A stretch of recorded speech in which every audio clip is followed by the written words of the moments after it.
పుణ్యక్షేత్రాలకు వెళ్ళే వాళ్ళు ఇది పాటించి చూడండి.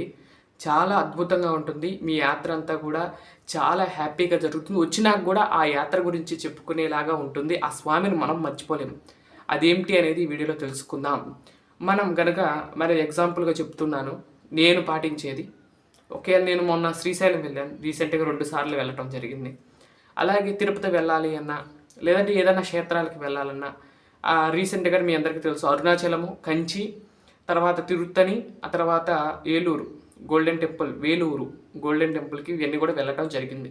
ఇవన్నీ నేను ఎలా వెళ్ళాను అంటే గనక ముందుగా వెళ్ళే ముందు మనం టికెట్లు చేసుకుంటాం కదండీ! లేదంటే ఒక నెల ముందు నుండి మనం ఏం చేయాలి అంటే గనక ఆ యొక్క ప్రాంతానికి ఎలా వెళ్ళాలి?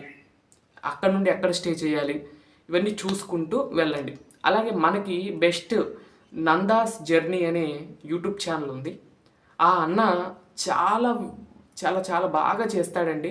ఆ టెంపుల్‌కి దగ్గరికి వెళ్ళటం, అలా చేయటం అవన్నీ కూడా చూపిస్తూ ఉంటాడు. ఆ అన్న ఛానల్ ఫాలో అవుతూ మేమైతే కంచి, అరుణాచలం, తర్వాత అక్కడ తిరుత్తని ఇవన్నీ కూడా వెళ్ళటం జరిగింది. కేవలం ఆ వీడియోలు చూసుకుని. అయితే వాళ్ళు ఎలా వెళ్ళాలి ఏంటి అనేది కూడా డైరెక్షన్స్ ఇస్తారు. అలాగే ఆ ఆలయంలో చరిత్ర ఏమిటి? స్వామివారు ఎలా వచ్చారు? అలాగే అక్కడ చూడాల్సిన ప్రముఖమైన విషయం ఏంటి?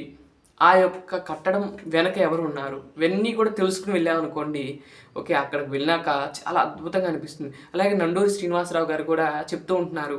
అంటే ఒక్కొక్కటి ఉంటుంది ఈ ప్రాంతంలో, ఇక్కడ 7 పాయింట్స్ ఉన్నాయి. ఆ 7 పాయింట్స్ మీరు దర్శనం చేసుకోవాలి అన్నట్లుగా. ఇప్పుడు ఎలా అంటే తిరుమల వెళ్తున్నారండి చాలామంది. తిరుమల వెళ్తే ఏం చేస్తారు? చాలామంది క్యూ లైన్‌లో వెళ్ళిపోయి స్వామివారి దర్శనం చేసుకుంటారు. కానీ చాలా తక్కువ మందికే తెలుసు వరాహస్వామి దర్శనం కోసం వెళ్ళాలి అనేది. అలా మనం యూట్యూబ్ ఛానల్‌లో గాని ఎక్కడ చూసి వెళ్ళామనుకోండి, ముందుగా మనం వరాహస్వామి దర్శనం చేసుకోవాలా? వెళ్ళి దర్శనం చేసుకున్నాం. తర్వాత స్వామిని దర్శనం అబ్బా! ఎంత అద్భుతంగా ఉందో అంటే మనసుకు అనిపిస్తుంది.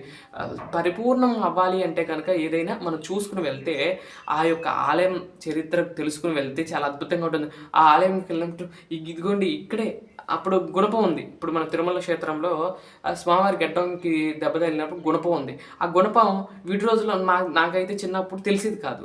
తర్వాత యూట్యూబ్ ఛానల్ ఇవన్నీ కూడా రావటం వల్ల పలానా గుణపం అక్కడ ఉంటుందని చెప్తే అప్పటి నుండి అది నేను చూడటం గమనించాను. అది చూసినప్పుడల్లా నాకు గుర్తొస్తుంటుంది.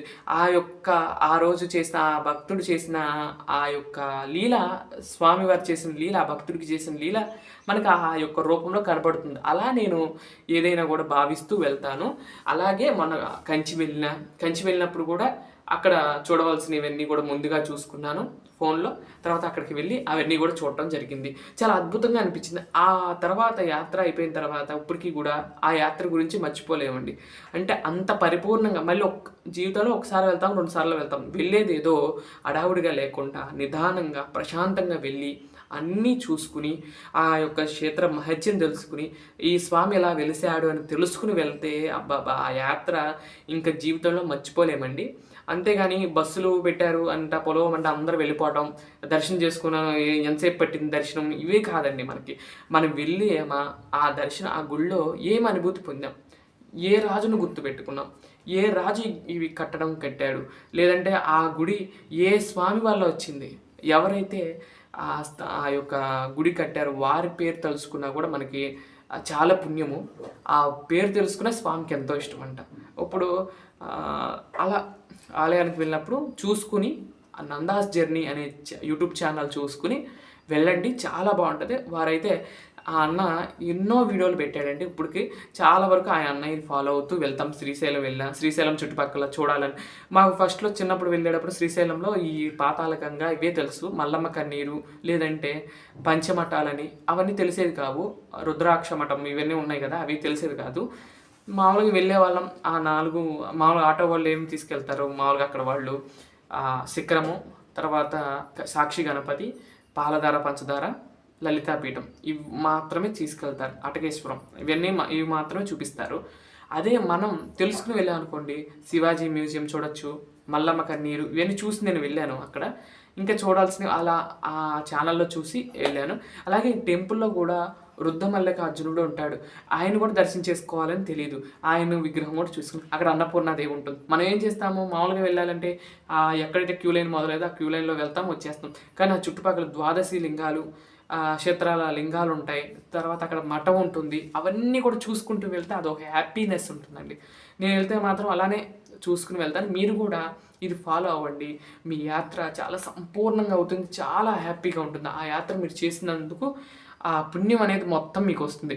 ఏం చేయాలి? ఏం లేదండి. ముందుగా యూట్యూబ్ ఛానల్‌లో గానీ, లేదంటే ఆ హిస్టరీ గురించి గానీ, మీకు దగ్గరలో ఉన్న పంతులు గారి గురించి దగ్గర గానీ వెళ్ళి తెలుసుకుని, ఆ హిస్టరీ తెలుసుకుని వెళ్తే, ఆ హిస్టరీ ద్వారాగా మనం అది చూసినప్పుడల్లా ఓహో! ఈ గుడే మన ఎలా ఉంటుంది మనం యూట్యూబ్ ఛానల్ చూసి వెళ్తే మొత్తం మనం తిరిగేస్తామండి. అదే తెలియని చోటుకి వెళ్ళిపోయి తిరిగామనుకోండి మనకు తెలీదు.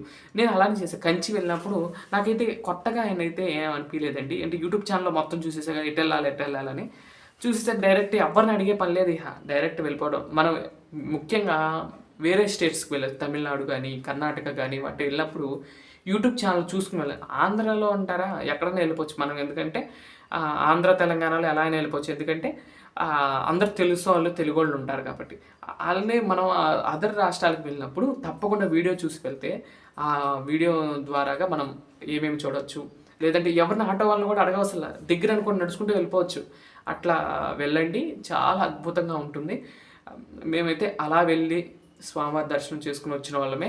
అలానే మీరు కూడా పాటించండి. చాలా అద్భుతమైన ఆ యొక్క యాత్ర ఫలితం మీకు లభిస్తుంది. తిరుమల వెళ్ళినా లేదంటే మేము ఫస్ట్‌లో తిరుపతి వెళ్ళినప్పుడు ఇవి ఉన్నాయి కదండీ! ఏదంటే మనకి గంగమ్మ తల్లి టెంపుల్ గానీ, కోదండరామస్వామి టెంపుల్ గానీ, కపిల తీర్థం గానీ ఇవన్నీ తెలిసేవి కావు.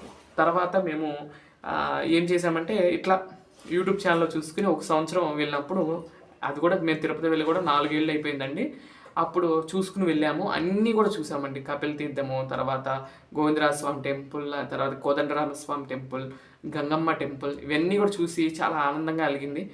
మన టీవీలో చూడటమే అక్కడ గంగమ్మ తల్లి గుడి ఇక్కడ ఉంటుందని కానీ రియల్‌గా చూస్తే చాలా అనిపించింది. అలా చూసుకుని వెళ్ళండి. ఏ యాత్ర అయినా చాలా సంపూర్ణంగా ఉంటుంది. చాలా బాగుంటుంది. నేను అది పాటిస్తాను. మీరు కూడా పాటించండి. కంపల్సరీ ఏంటి చాలా ఉంటాయి. నేను ఎప్పుడు కూడా పాటించండి అని చెప్పను. ఇది మాత్రం చాలా కన్ఫామ్‌గా పాటించండి. మీ యాత్ర చాలా బాగుంటుంది. అలాగే ఆ యొక్క ప్రాంతం విశేషం తెలుస్తుంది. అక్కడికి వెళ్ళినప్పుడు ఆ ప్రాంతంలో ఆ విగ్రహం చూసినప్పుడు ఆయన చెప్పింది గుర్తొచ్చేలాగా ఆ అద్భుతాన్ని నమస్కారం చేసుకోండి. ఇప్పుడు మనం కామాక్షి అమ్మవారి టెంపుల్‌లో కావచ్చు. కామాక్షి అమ్మవారి టెంపుల్‌లో కూడా చాలా ఉంటాయండి.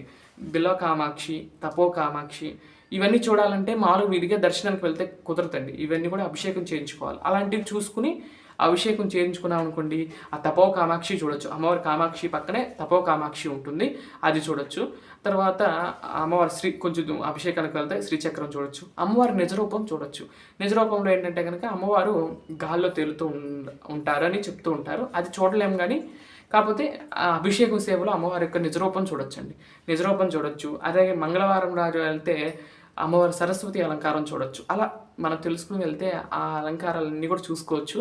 అలా ఎప్పుడైనా ఆలయానికి వెళ్ళినప్పుడు, క్షేత్రాలకు వెళ్ళినప్పుడు మీరు ఇది పాటించి వెళ్ళండి. చాలా అద్భుతంగా ఉంటుంది. నేనైతే ఇది పాటిస్తాను. మీరు కూడా పాటించవలసిందిగా నేను కోరుకుంటున్నాను.